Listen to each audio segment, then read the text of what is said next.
जय हिंद। अभ्यास online class की इस नए वीडियो में मैं कृष्णा आप सभी का स्वागत करता हूं। आज की इस वीडियो सेक्शन में दोस्तों हम बात करने वाले हैं खाद्य निरीक्षक भर्ती परीक्षा एग्जाम और उसके उपभोक्ता संरक्षण अधिनियम का अध्याय 1 को हम इस वीडियो में कवर करने वाले हैं। और दोस्तों ये हमारा क्लास नंबर 6 है। पिछले क्लास में मैंने उपभोक्ता संरक्षण अधिनियम से संबंधित उसका परिचय और जो है उसका भाग और धारा इन सब को मैंने पहले ही बता दिया था। तो आज हम पूरी तरीके से पहला अध्याय जो है उसको कंप्लीट करेंगे और इसमें जितनी धाराएं आती है पूरी तरीके से समझने की कोशिश करेंगे। तो वीडियो को दोस्तों शुरू से लास्ट तक ज़रूर देखिएगा और जो स्टूडेंट नए हैं चैनल को सब्सक्राइब करके नोटिफिकेशन बेल को ज़रूर ऑन कर लीजिएगा। तो चलिए दोस्तों वीडियो स्टार्ट करते हैं।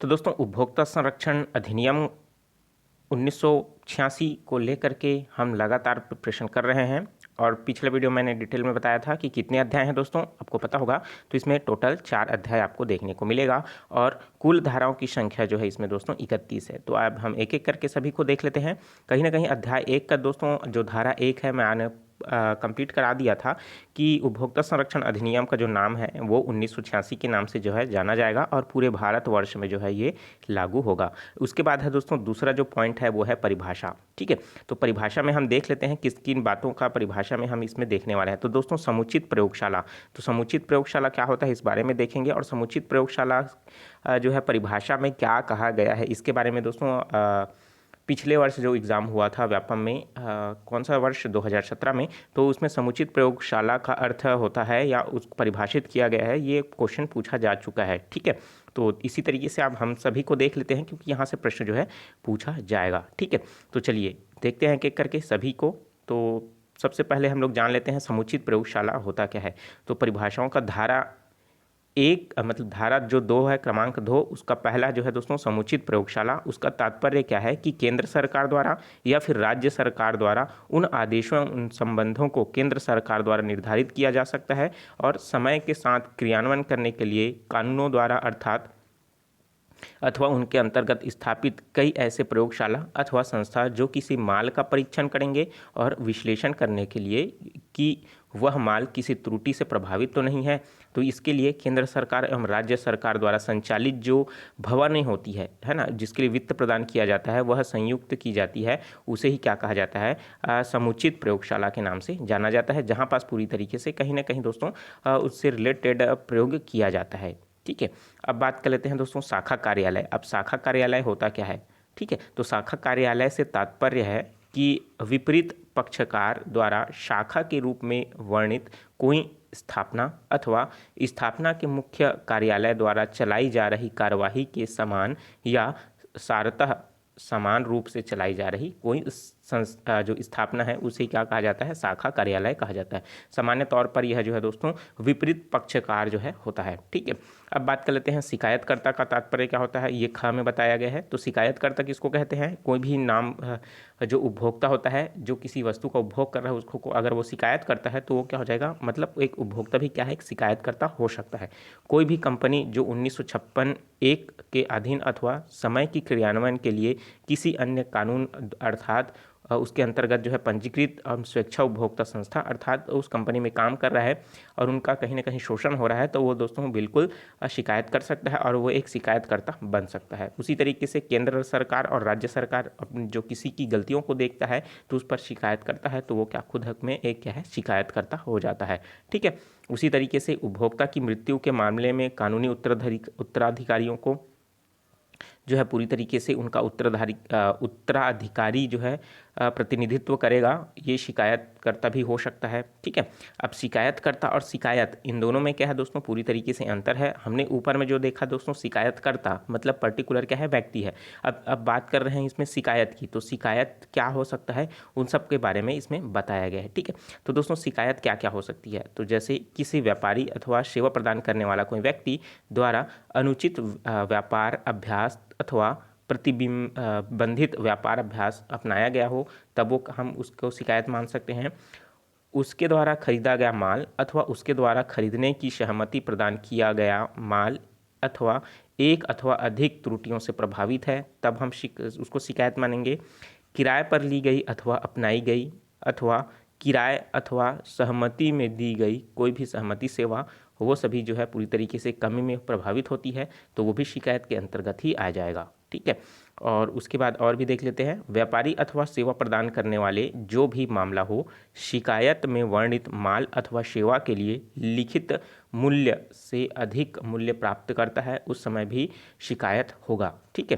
कौन कौन सा शिकायत हो सकता है? तत्समय जो प्रवृत्ति है किसी कानून के अंतर्गत अथवा के द्वारा निर्धारित जो मूल्य है उनसे अधिक लिया जाता है, तब उस माल को समाविष्ट करने, किसी पैकेट अथवा माल को मूल्य प्रदर्शित करने के लिए, मतलब बहुत सारे ऐसे पैकेट होते हैं जिसमें क्या होता है दोस्तों, मूल्य प्रदर्शित नहीं होता है। ठीक है। उसी तरीके से तत्समय प्रवृत्त किसी कानून के अंतर्गत अथवा उसके द्वारा प्रदर्शित की गई मूल्य सूची पर प्रदर्शित मूल्य, पक्षकारों के बीच निश्चित किया गया मूल्य, माल जो कि जीवन और सुरक्षा के लिए खतरनाक होगा जब जनता को बिक्री के लिए प्रयोग हेतु प्रस्तुत किया जाता है, तब उसी तरीके से बहुत सारे जो पॉइंट है इसके अंतर्गत आते हैं। ठीक है। अब देखो, समय के क्रियान्वयन के लिए किसी कानून के अंतर्गत, दोस्तों जितना मैं बता रहा हूँ, जितना पढ़ रहा हूँ, उसको ध्यान से आप सुनते रहिए, क्योंकि यहाँ से आप प्रश्न एक बनता ही है। ठीक है। तो इसके अंतर्गत जो है द्वारा उस माल की सुरक्षा से संबंधित किन्हीं मामलों के उल्लंघन में जिसके अनुपालन करने की आवश्यकता चाही गई हो, उसी तरीके से यदि व्यापारी सभी आवश्यक प्रयासों को करने के बाद जान सकता था कि प्रस्तावित किया गया माल जनता के लिए असुरक्षित है, फिर भी वो क्या कर रहा है, उस वस्तु का उपयोग कर रहा है, तो ये भी क्या हो जाएगा, शिकायत की श्रेणी में आएगा। ठीक है। उसी तरीके से देखते हैं, सेवाएं जो खतरनाक हैं और जनता की सुरक्षा व जीवन के लिए खतरनाक प्रतीत होती है जब सेवा प्रदान कराने वाले द्वारा सेवा प्रस्तुत की जाती है जिसे वह व्यक्ति जीवन और सुरक्षा के लिए सभी आवश्यक प्रयासों को करने के बाद भी जान सकता है। तो ये थी दोस्तों इसके लिए पॉइंट, और यहाँ से भी प्रश्न आपको पूछ सकता है। अब जान लेते हैं दोस्तों उपभोक्ता क्या होता है। ठीक है। तो उपभोक्ता से अभिप्राय है, हम किसी भी चीज़ को, वस्तु का उपभोग करते हैं तो हम क्या कहलाते हैं, उपभोक्ता कहलाते हैं। लेकिन इसमें कुछ और भी पॉइंट बताई गई है, तो उसको आधार पर जो है हमको पढ़ना है एक बार, ताकि ऑप्शन में हमको देखे तो हम समझ जाएं कि इसका आंसर क्या होगा। देखिए, प्रतिफल। ठीक है। तो प्रतिफल में किसी भी माल को खरीदाता है जो कि चुका दिया गया हो अथवा चुकाने का वादा करता हो, अथवा आंशिक रूप से भुगतान कर दिया हो, या फिर आंशिक भुगतान करने का वादा किया हो, या किसी भी तरीके इसके अंतर्गत भुगतान स्थगित किया गया हो, या फिर व्यक्ति को के अलावा उन मालों में किसी भी प्रकार का सम्मिलित रहता है, तो उन मालों के लिए किसी भी प्रतिफल के लिए खरीदता है जो हो चुका है, या फिर चुकाने का वायदा करता है, या आंशिक रूप से भुगतान भी कर देता है, या फिर किसी तरीके के अंतर्गत भुगतान जो है स्थगित किया जाता है, जब वह उस व्यक्ति के अनुमोदन के साथ उस माल का प्रयोग किया गया हो, लेकिन उस व्यक्ति को सम्मिलित नहीं किया जाता है जो किसी व्यापारिक उद्देश्य के लिए अथवा पुनः बिक्री के लिए उस माल को प्राप्त करता है, तो वही क्या कहलाएगा, उपभोक्ता कहलाएगा। मतलब एक वस्तु है जिसको बेचने का आंशिक रूप से बेचा गया हो, या कम रूप से बेचा गया हो, या थोड़ा सा मूल्य दे करके खरीदा गया हो, बाकी मूल्य बाद में दूंगा, या फिर कुछ भी नहीं चुकाया है, आंशिक रूप से कहा दिया गया है कि पूरा मूल्य जो है इतने समय के बाद मैं चुकाऊंगा, और उसको खरीदने के पश्चात जो है उस वस्तु पर किसी और व्यक्ति का अधिकार नहीं होता, तो वो क्या कहलाता है, उपभोक्ता कहलाता है। ठीक है। तो इतनी सारी बातें उसमें कही गई है। तो अब बात कर लेते हैं, और दूसरा पॉइंट इसमें और भी बताया गया है कि प्रतिफल में किसी भी माल को किराए पर लेता है। अब देखिए, ऊपर वाला तो लेन देन पर था, अब है ना, एक बार खरीद लिए तो वो सिर्फ किसके लिए होगा, उपभोक्ता का होगा। लेकिन इसमें क्या है, किराए के वाली बात बताई गई है पूरी तरीके से इसमें, तो जिसमें कुछ समय के लिए ही उपभोक्ता के पास वो वस्तु रहेगी, उसके बाद जो है पुनः उसके बाद जो है वापस उस मालिक के पास जो है वस्तु चली जाएगी। ठीक है। तो इस पर स्पष्टीकरण बताया गया है कि इस खंड के उद्देश्य में केवल स्वरोजगार के लिए ही, केवल जीविका हेतु कमाने के उद्देश्य के लिए कर के द्वारा प्राप्त की गई सेवाएं, उसके द्वारा प्रयुक्त की गई खरीदी गई वस्तु जो उस वस्तु का प्रयोग करता है, व्यापारिक उद्देश्य में सम्मिलित नहीं होता है। ठीक है। तो आपको समझ आ चुका होगा कि इसमें क्या बोलना चाहता है। अब देख लेते हैं उपभोक्ता विवाद। तो उपभोक्ता विवाद से क्या अभिप्राय है। तो दोस्तों, उपभोक्ता विवाद से तात्पर्य है कि जब व्यक्ति जिसके विरुद्ध शिकायत की गई है, शिकायत में समाविष्ट आरोपों को अस्वीकृत करता है अथवा विवादित करता है, तो वो क्या हो जाएगा, उपभोक्ता विवाद कहलाएगा। ठीक है, मतलब उस पर आप जो है आरोप तो लगा रहे हैं, लेकिन आरोप होने के बाद जो है सामने वाला अस्वीकार कर रहा है कि इसको मैं नहीं किया हूँ, और वो अपना क्या कर रहा है, विवाद कर रहा है, तो क्या कहलाता है, वो उपभोक्ता विवाद कहलाएगा। बात कर लेते हैं त्रुटि। तो त्रुटि से अभिप्राय है गुण, संख्या, शक्ति, शुद्धता, मानक की कमी एवं अनिश्चितता, किसी गलती को लेकर के जो किसी मालों के संबंध में किसी भी तरीके से व्यापारिक द्वारा दावा किया गया हो, अथवा किसी स्पष्ट अथवा सांकेतिक अनुबंधों के अंतर्गत, अथवा समय के क्रियान्वयन के लिए किसी कानून के अंतर्गत, अथवा किसी भी द्वारा संचालित किए जाने के लिए आवश्यक होता है। ठीक है, उसको क्या कहा जाता है, त्रुटि की श्रेणी में रखा गया है। कहीं ना कहीं ये जो है पूरी तरीके से गलती की श्रेणी में आएगा। अब बात कर लेते हैं कमी। कमी से तात्पर्य क्या है दोस्तों, सेवा, प्रकृति और प्रदर्शन के तरीकों में गलती, अनिश्चितता, कमी अथवा अपर्याप्तता से होता है, जो कि किसी भी सेवा से संबंध में अनुबंध अथवा अन्य की अनुपालन से व्यक्ति द्वारा किए जाने वाले प्रदर्शन द्वारा किया गया, अथवा समय के क्रियान्वयन के लिए किसी कानून के अंतर्गत अथवा के द्वारा संचालित किए जाने वाला आवश्यक होता है, उसे ही क्या कहा जाता है, कमी कहलाता है। ठीक है, तो यहाँ से आप ध्यान रखिए कि किसे क्या कहा जाता है। अब बात कर लेते हैं जिला फोरम। तो आपको भाग 4 आपको देखने को मिलेगा। ठीक है, उसमें भाग 9, ठीक है, तो भाग 3 है ना, भाग 3 में आपको जो है उपभोग जिला फोरम देखने को मिलेगा, जिसमें धारा 9 के बारे में हम डिटेल में पढ़ेंगे। ठीक है, क्योंकि हमारा जो भाग 2 है वो कहीं ना कहीं 4 से लेकर के 8 तक है, और भाग 3 जो है 9 से लेकर के आगे 26 तक है। ठीक है, तो वहाँ पास जो है दोस्तों धारा 9 को हम देखने वाले हैं। तो जिला फोरम के अंतर्गत इन्हीं को ही देखेंगे। और उसके बाद है दोस्तों माल। कोई भी शब्द माल बोलते हैं तो उसका मतलब क्या हुआ, तो माल से तात्पर्य है माल बिक्री अधिनियम 1930 के अंतर्गत जो है ये पूरी तरीके से जो है परिभाषित है। ठीक है, उन्हीं को ही माल कहा जाता है। अब उसके बाद बात कर लेते हैं उत्पादक। उत्पादक से अभिप्राय क्या है दोस्तों, कि किसी माल अथवा किसी भाग को बनाता है अथवा उत्पादन करता है, या अथवा किसी माल को नहीं बनाता है या उत्पादन नहीं करता है, लेकिन दूसरों द्वारा बनाए गए अथवा उत्पादित माल के किसी भागों का समंजन करता है, वही क्या कहलाता है, उत्पादक कहलाता है। ठीक है, तो उसी तरीके से किसी अन्य उत्पादक द्वारा बनाया गया अथवा उत्पादित माल पर स्वयं अपना चिन्ह लगाता है अथवा लगाने का कारण होता है, तो वो भी क्या कहलाएगा, उत्पाद कहलाएगा। उसी तरीके से बात कर लेते हैं सदस्य। तो सदस्य से क्या अभिप्राय है, तो दोस्तों सदस्य से अभिप्राय है अध्यक्ष और राष्ट्रीय आयोग अथवा राज्य आयोग अथवा जिला मंच के सदस्य को सम्मिलित करना। जैसे कि उसमें क्या होगा, कोई भी सदस्य जो है इसमें शामिल होता है तो उसको क्या कहा जाएगा, सदस्य कहा जाएगा। जैसे पंचायत का सदस्य, जिला पंचायत का सदस्य, जनपद पंचायत का सदस्य।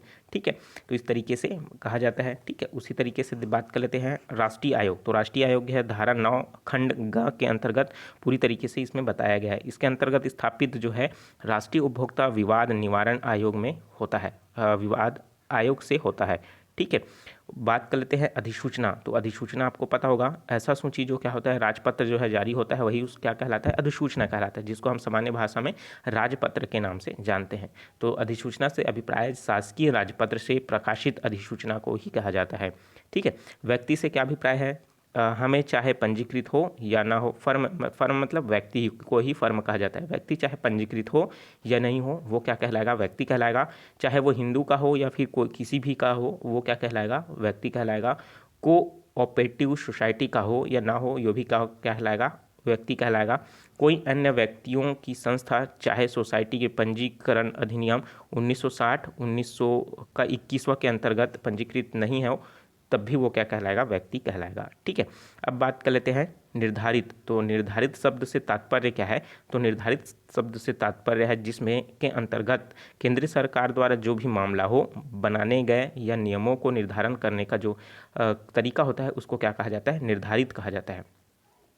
ठीक है, तो अब बात कर लेते हैं विनिमय। तो विनिमय से अभिप्राय है कि अधिनियम के अंतर्गत राष्ट्रीय आयोग द्वारा बनाए गए नियमों को ही विनिमय कहा जाता है। ठीक है, बनाए गए विनिमयों से ही है। ठीक है, किसके द्वारा बनाया गया, राष्ट्रीय आयोग के द्वारा। अब बात कर लेते हैं अवरोधक व्यापारिक व्यवहार।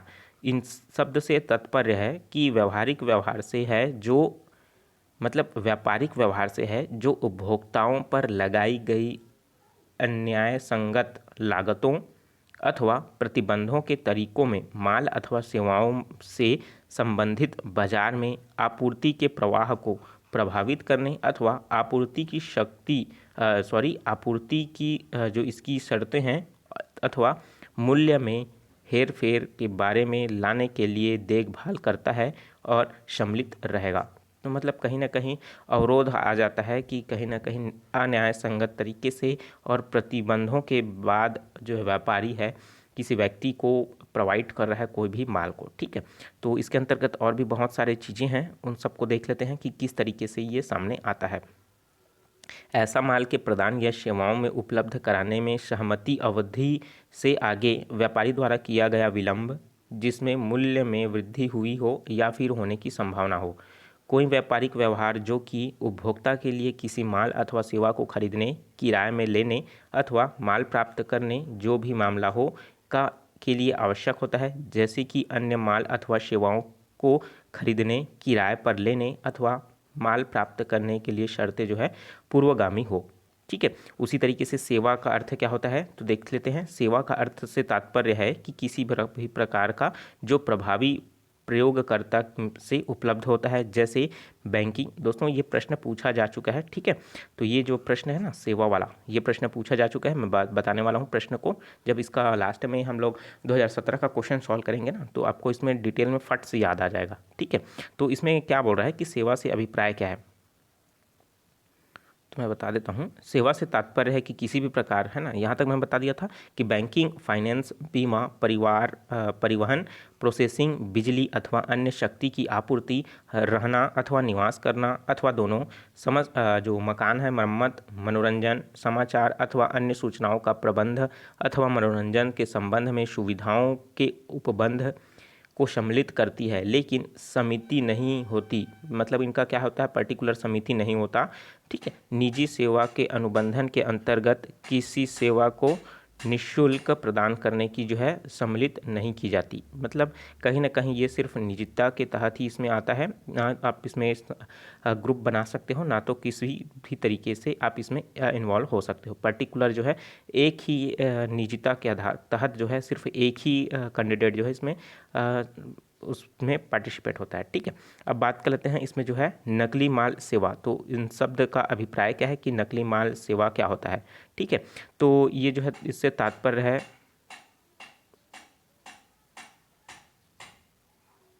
तो नकली माल सेवा जो है उससे तात्पर्य है दोस्तों कि जितना प्रमाणित हो या फिर दावा किया गया हो लेकिन वास्तविक में प्रामाणिकता नहीं मिली हो तो वो क्या कहलाएगा, नकली माल एवं सेवाएं। इस तरीके से आप बोल सकते हैं। ठीक है, अगर वो उसके लिए प्रमाण हमें मिल जाता है तो लगातार उन पर क्या होती है, कार्रवाई हो जाती है। ठीक है, तो अब बात कर लेते हैं राज्य आयोग। तो हमने इतना देर तक हमने राज्य आयोग के बारे में पढ़ा, तो धारा 9 में डिटेल में इसके बारे में हमने पढ़ना है। ठीक है, जो कि भाग 3 में आने वाला है। ठीक है, अब बात कर लेते हैं किसी भी प्रकार की व्यापारी से तात्पर्य, मतलब हम व्यापारी शब्द का अर्थ देखेंगे अब कि व्यापारी का अर्थ क्या होता है। ठीक है, कि किसी भी मतलब जो बिक्री के लिए माल का वितरण करता है अथवा बिक्री करता है उसे उत्पादक की सम्मिलित किया जाता है। जहां पैकेज के रूप में माल बेचता है या वितरित करता है वहां उसके पैकिंग कर्ता में भी उनको सम्मिलित किया जाता है, तो उनको क्या कहा जाता है, व्यापारी कहा जाता है।